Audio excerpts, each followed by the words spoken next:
Enron was truly a trial of the century. It had everything: massive egos, bigger-than-life lawyers, and a massive fraud. On this special series from the Compliance Podcast Network, Tom Fox is joined by Loren Steffy, who was a business journalist while it was all happening. Tune in for his reflections and new insights on the first trial of the century for the 21st century. This is Tom Fox. I hope you will join me for our fifth and final episode in our five-part podcast series, The Enron Trial, where together with former Houston Chronicle business columnist Loren Steffy, we reflect on the Enron trial, its legacy, what it means for the legal system, and what it meant for corporate governance going forward. In episode 5, we take a look at some of the legacy items, why we should remember it, how it led to the passing of Sarbanes-Oxley, how does it stand up 15 years later, what perspective does it put other corporate frauds in, and how Loren was able to weave this into his latest work of fiction. I know you'll enjoy this series, and I know you will enjoy our concluding episode 5 on Enron's legacy.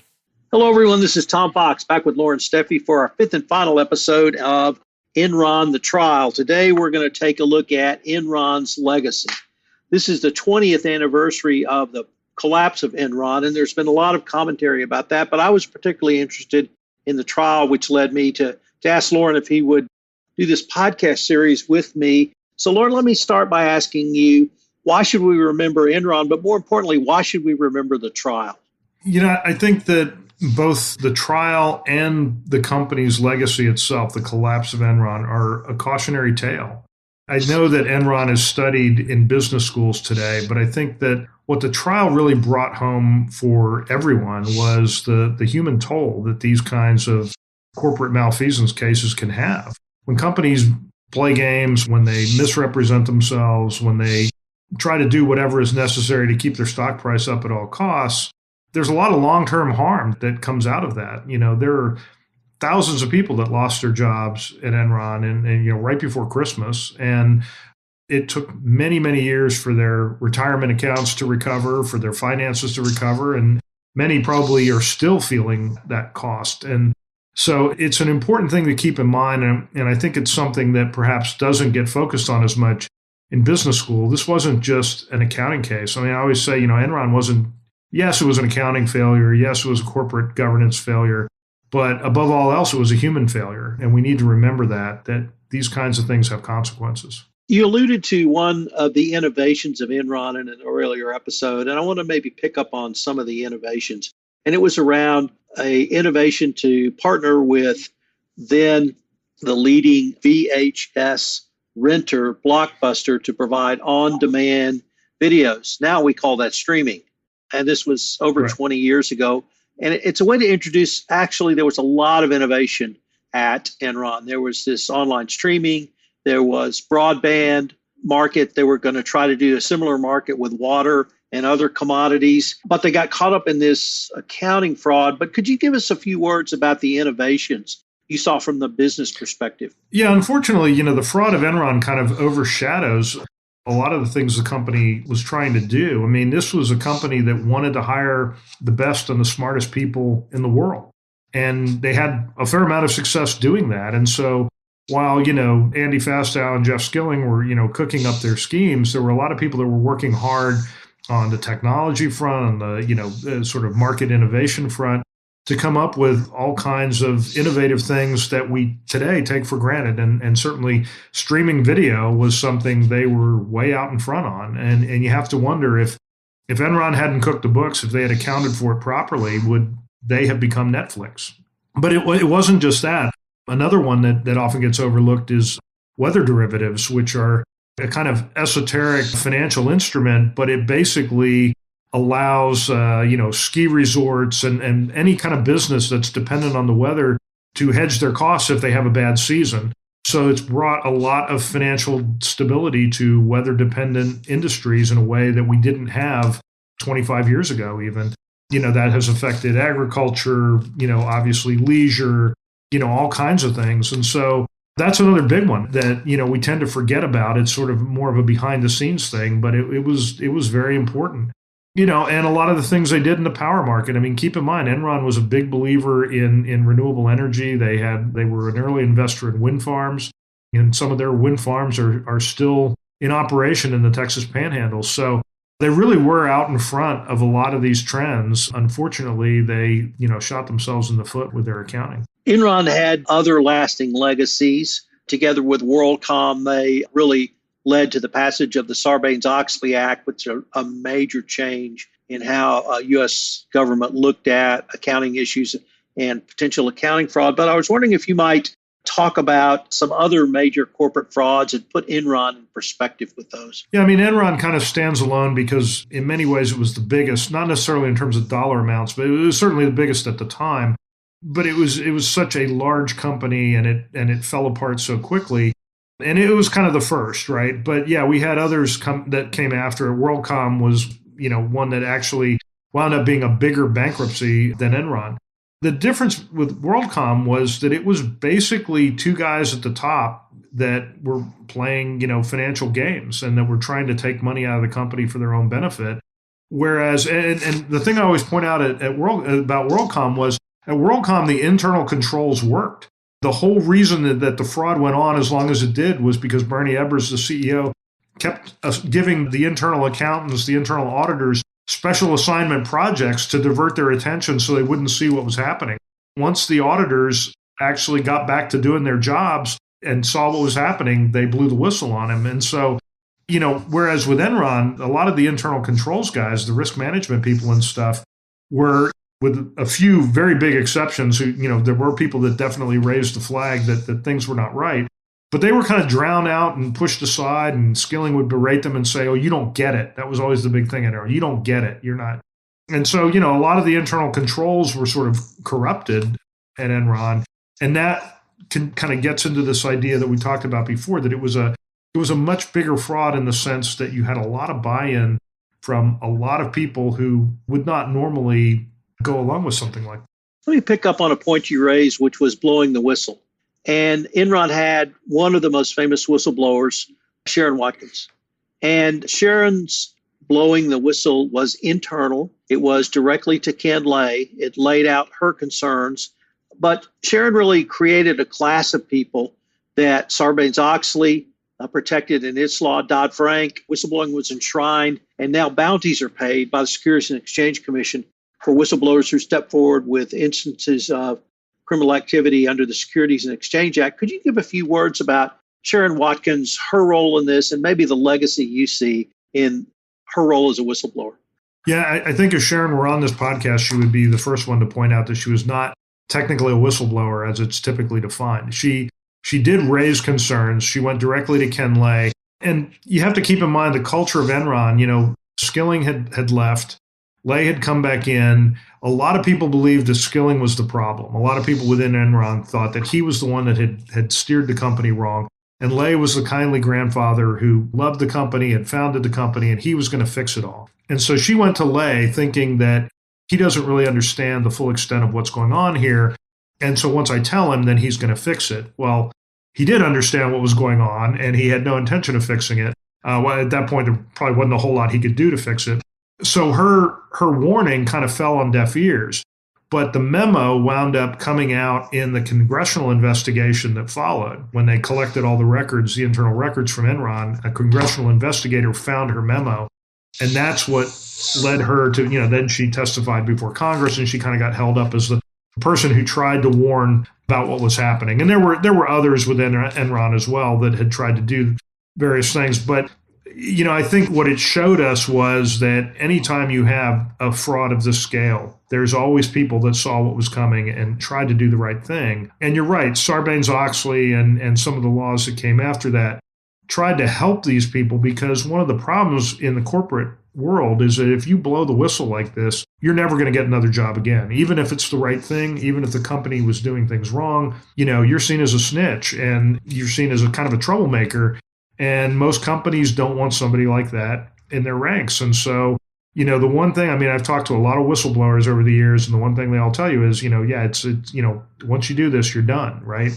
So the bounty program, as you call it, is really kind of designed to recognize that financial loss. I mean, there is a benefit to all of us as investors, as members of society. We want businesses to operate honestly. We want them to follow the rules. The rules are designed to, make sure that the playing fields are leveled. And so for all of that to happen, we need people who are willing to speak up. And if they have to sacrifice their financial futures, they are less likely to do so. And so the whole law is kind of designed to take the edge off of that, I guess, if you will. Loren, in thinking about the tale of Enron, the story that resonates the most with me is Icarus and Daedalus. Although some have told me, no, Tom, this goes back to Abraham. But wherever you think this tale may have its origins, you've actually used this tale in telling the story. So I was wondering if you could tell us about your writing and using the tale of Enron, how you incorporated that into a recent book. Well, it's funny, I've been working on a novel kind of on and off for years. As many journalists, I had a novel in the drawer, right? And I started working on it, probably in the mid-90s long before Enron happened. I was kind of getting it ready. I decided I was going to publish it. It actually came out in the spring of 2021. And the book's called The Big Empty. And it really has nothing to do with Enron, except that at one point I was talking with my editor about the premise of the book is that a high-tech semiconductor plant moves into a small town in West Texas, and there's kind of a culture clash that ensues. And I was talking with my editor, and she said, well, the guy who was head of the plant, you want the characters to kind of come together in some way, or at least have some sort of understanding of each other.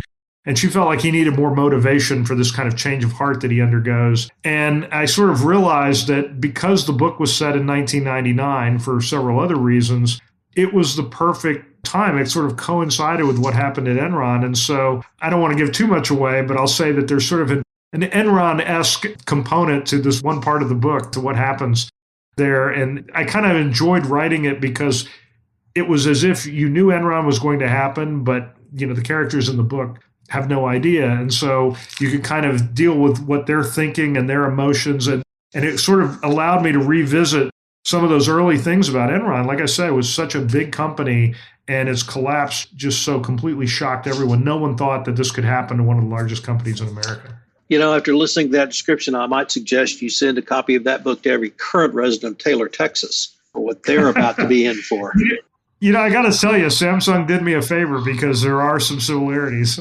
Well, Loren, I wanted to end this podcast and this podcast series by asking you, 15 years later, after the trial, what do you really see as the legacy of the trial, or how should we think about it today? I think that we have come to view corporate responsibility differently. I think you can draw a direct line between, what happened at Enron and some of the sort of activist investor ESG types of initiatives that you're seeing now. We have much more focus on corporate governance. It's not just about shareholder value anymore, right? We're not just about making money for investors at all costs. We've kind of realized that our corporations have greater responsibilities than that. They have responsibilities to their employees. They have responsibilities to their communities. And I think many, many companies are much more focused on that than they were. And that's a good thing for everybody. Loren, this has been a great pleasure for me to visit with you about this. I hope you've enjoyed sort of revisiting many of your prior columns and thinking about this in a way you hadn't done in a long time. So I wanted to say thank you for taking part in this podcast series. No, thank you, Tom. It's been a lot of fun. I've enjoyed it.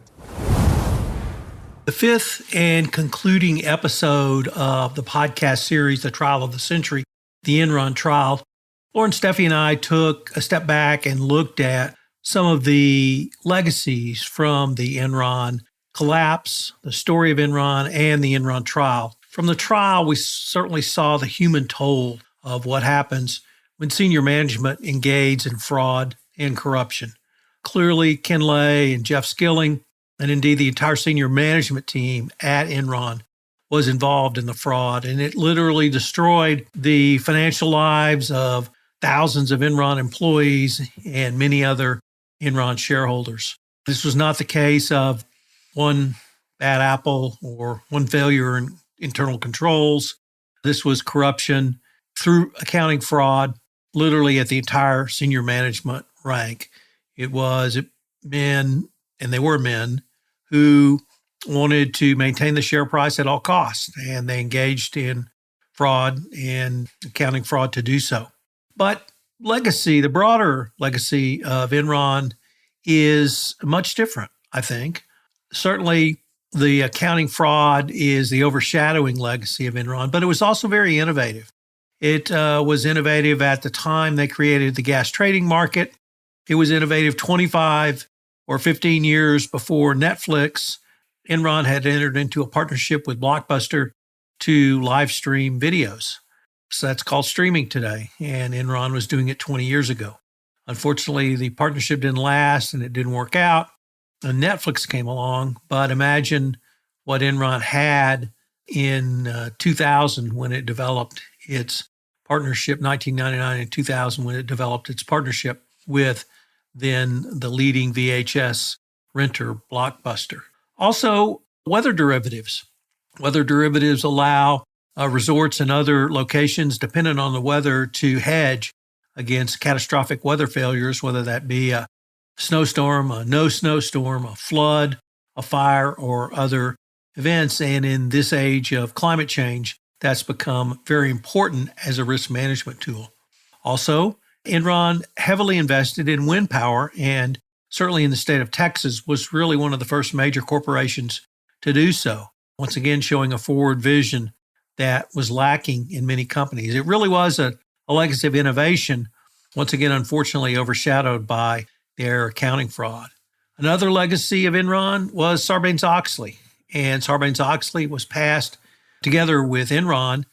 WorldCom failed shortly after Enron, and that led directly to the passage of Sarbanes-Oxley, even though the frauds were a little bit different in both companies. Enron, in perspective, shows what can happen when you have a truly corrupt culture. And Ken Lay fostered and created a corrupt culture that Jeff Skilling then followed with in his short tenure as CEO. But as COO, he certainly fully embraced that get your numbers at all cost.